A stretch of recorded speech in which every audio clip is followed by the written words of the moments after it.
signal over here. This is so cool. It's a ring. That is a sweet find, mate. Is that top pocket? This is a top pocket find, mate, for sure.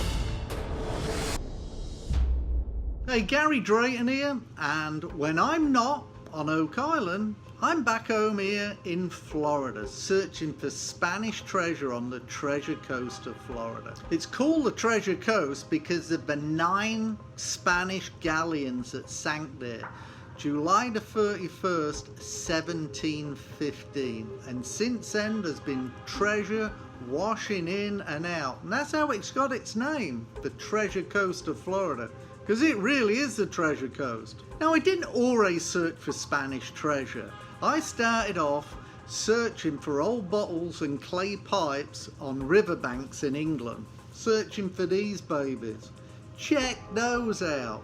What you're looking at is a 1620 to 1640 Dutch onion bottle and a reproduction of a Roman bottle, but it is actually from the 1600s. Check out those bottoms, guys. That's what I like. Full-blown glass bottles. These are absolute beauties, and these were actually trash one day. What people used to do back in the day, they'd go to a pub, they'd get a pipe and a pint, or a pint and a bottle of wine. They would sit fishing, they'd throw it down the riverbank, because that's all it is, trash, and along would come Gary Drayton, pick their trash up and be as happy as a pig in the proverbial. You can't beat stuff like this. And if you call yourself a bottle digger, you've got to have the black glass. These are absolutely fantastic. What these are case gin bottles. They were made like this so that they could be put in crates and shipped to the New World. Again, these were trash. People threw these away.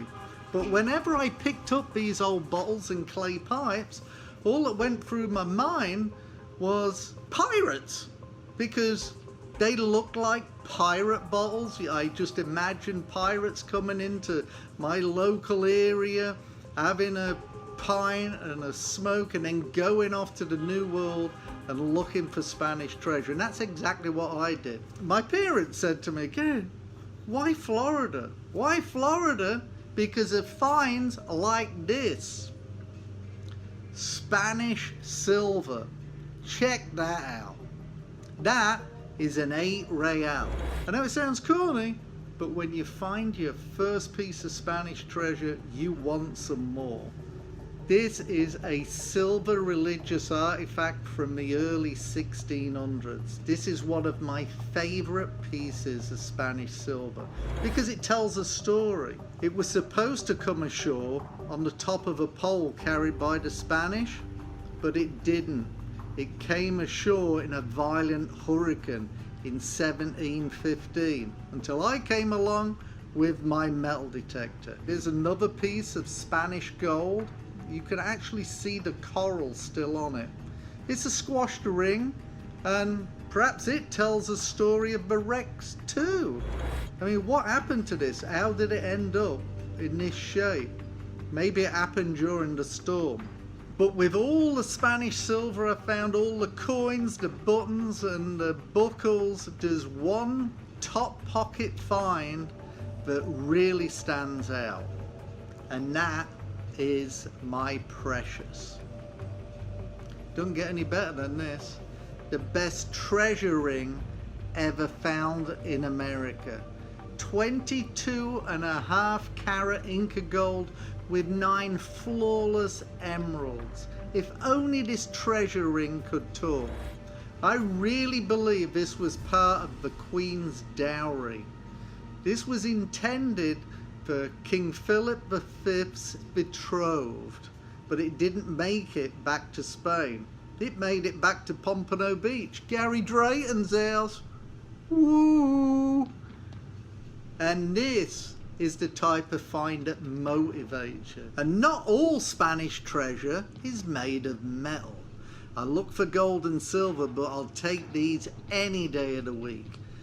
This shell is full of 400-year-old garnets.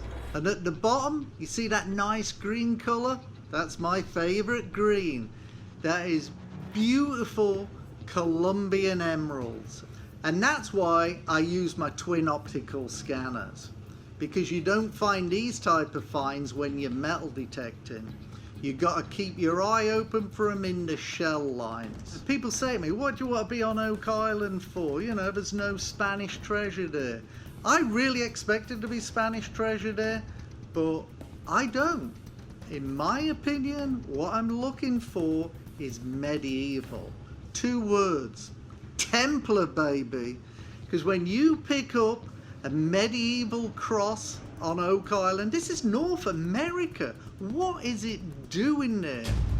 That completely changed my outlook for Oak Island. I'm thinking French, Spanish, yeah, still might be French and Spanish, but hundreds of years before pirates. We're talking Templar. That's my theory. I believe there's some kind of Templar treasure there. So now you've seen a few of my top pocket finds, I can't wait to get back to Oak Island. We're going to be searching for top pocket finds and Bobby Dazzlers. I love that sound.